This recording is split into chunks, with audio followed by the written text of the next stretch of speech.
All right. However bad you think it is, it's worse. No, no. Remember when Trump's lawyers argued that he could SEAL Team 6 as political rivals, and we all laughed because that's a preposterous thing for anyone to argue, and absolutely no serious person could possibly believe that the Constitution or the laws of this country would allow that to be the rule. Well, the Supreme Court just said, hold my beer while I assassinate my political rivals. The president is entitled for total personal gain to use the trappings of his office.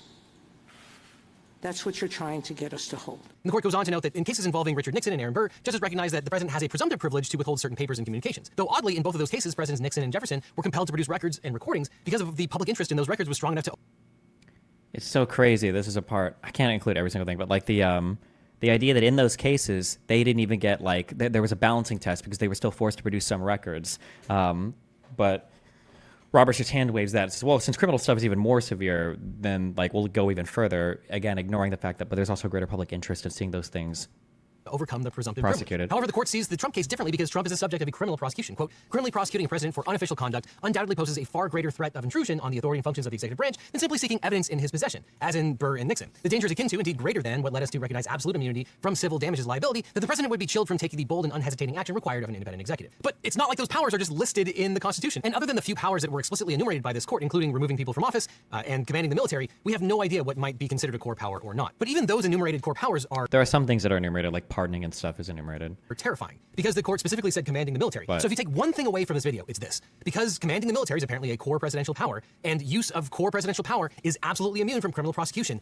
Any use of the military by the president, including using the American military on American soil, is absolutely immune from criminal prosecution. According to the majority, however, any intrusion on executive power is too much. When presumptive immunity is this conclusive, the majority is indecision as to whether official acts immunity must be absolute, or whether instead presumptive immunity is sufficient. Wait, hold on. Holy shit. I just got a fucking brain blast to fix this entire problem, but probably wouldn't work. When Congress asks for records, or when Congress makes requests for information from people, is that considered like a subpoena? Like when the January 6th committee was doing stuff, is that considered like a subpoena for,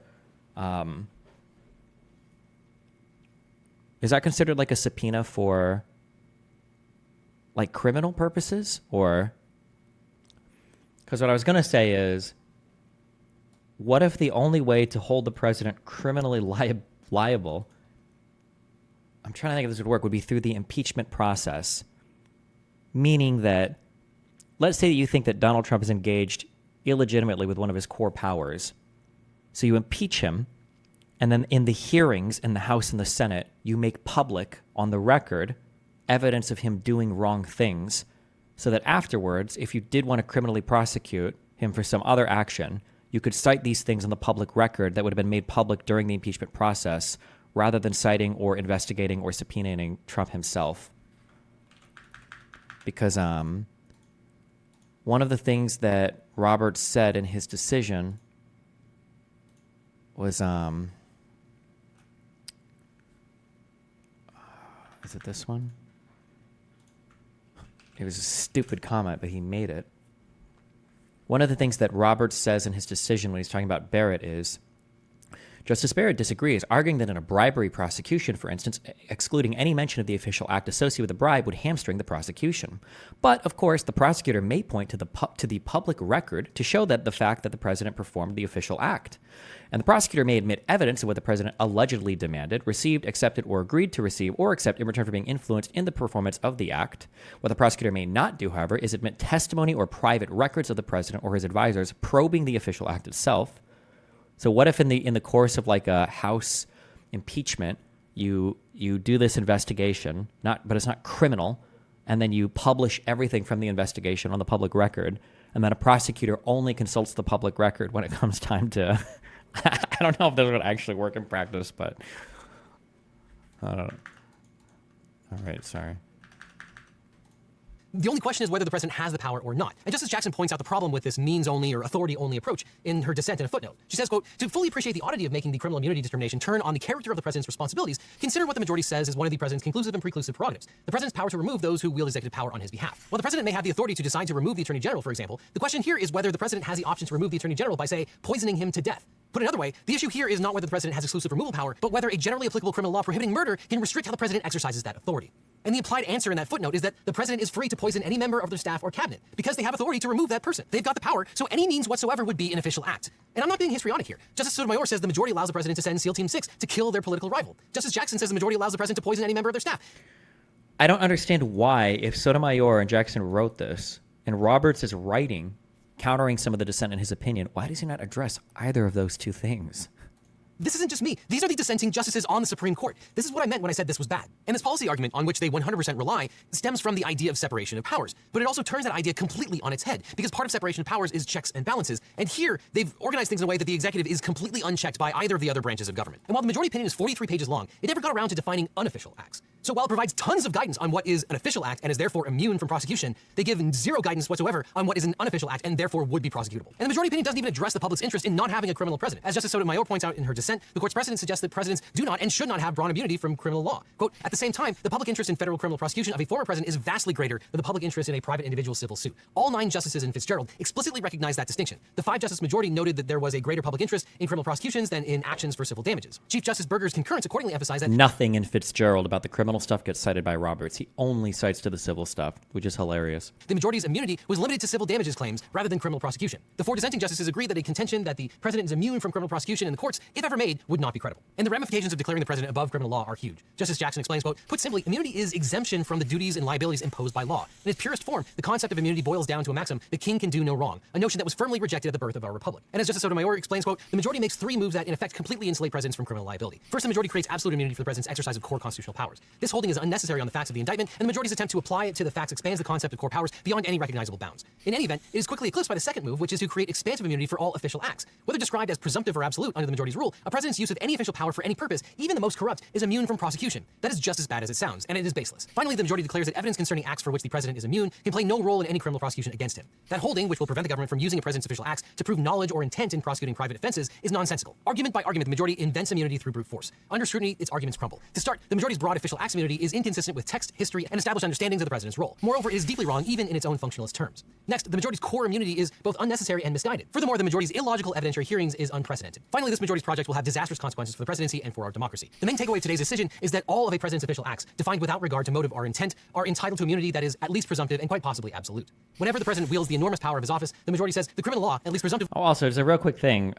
It's kind of a minor point, but I disagreed with this on unofficial or uncivil law yesterday. The Constitution isn't considered federal law, is it? I thought it was, you have like the Constitution, and then from the Constitution you get the judicial, the Supreme Court, the executive, the president, and then the legislature, Congress, and that Congress passes federal laws.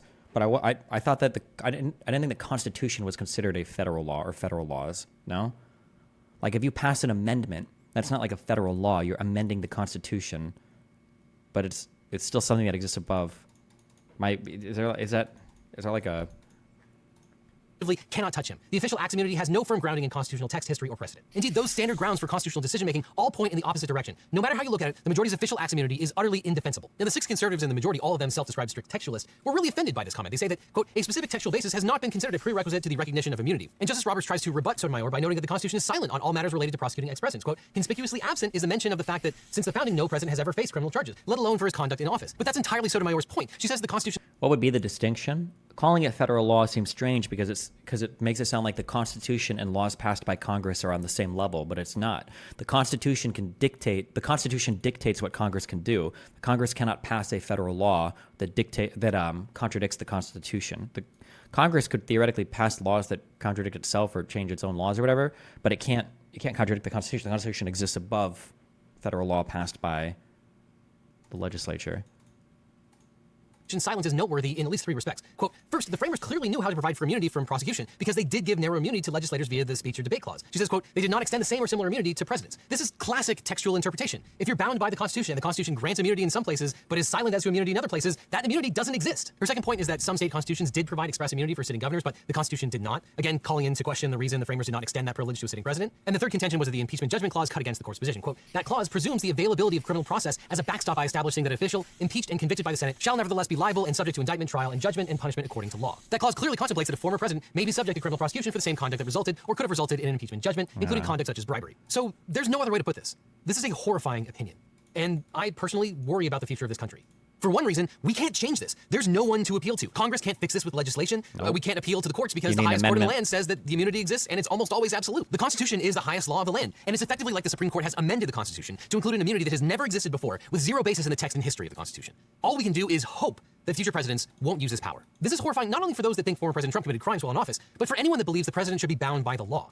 As of today, for many, many actions, regardless of their inherent criminality, the president is immune. And even if you believed every crazy thing that has been alleged about Biden and the Biden crime family, this decision would immunize almost every allegation that has been levied against them. Of course, the shadow of Trump's actions looms large, but I wouldn't want this opinion to come down during any presidency. Nor does any serious jurist think that this should be the law going forward. No president should. Could you imagine if Joe Biden was the one that had this court case, and instead of all this Hunter Biden shit, or Hillary Clinton, instead they went and they said, hey, oh, that's actually a good debate point. Hold on.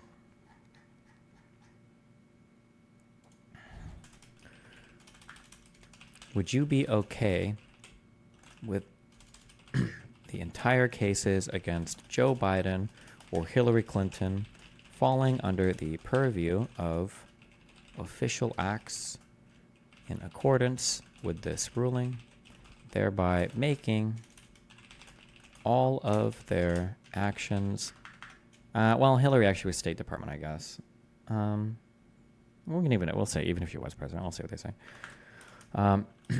All of their actions absolutely immune from criminal prosecution or judicial review, question mark. Purview spelled incorrectly. Have this immunity. No president should have this power. And perhaps someday the Supreme Court will scale back this opinion and provide reasonable definitions, but as it stands now, current and future presidents have the powers of a king. So yeah, this is bad, and I frankly can't think of anything worse. And that's also reflected in the news reporting as well. What's interesting is that the Supreme Court decision has been covered extensively by over 400 news outlets, 33% of the reporting coming from the left, and only 17% coming from the right. But if you compare the headlines, you'll start to see some interesting framing emerge. On the left, you have a lot of outlets saying that Trump was granted immunity. On the right, outlets tend to draw the distinction between official acts and... I wonder what Fox News said about this. Fox News Supreme Court immunity ruling. Oh, sorry, I forgot to tell you something. What? Bench is going pretty well. Last session I did 360 for 4 sets of 3. And next session I'm going to do 365 for 4 sets of 3. Then after that I'm going to be practicing heavy singles to finally bench 405. Cool. Well, good luck. Damn. All right. See you, man. Have fun. The Constitution versus federal law. Do you think if someone commits treason, the court says you violated the law or the Constitution? Well, treason is one of the few crimes called out in the Constitution. However, I don't know if treason is defined in the Constitution. So you're in one of those like weird worlds. Same thing with like insurrection. Actually, insurrection is even within federal law, but it's not defined at all in federal law. So it's pretty dumb. Okay, questions for me to research. What are core powers of the president? We don't really know. What's the difference between absolute versus qualified immunity? We figured that out. Supreme Court.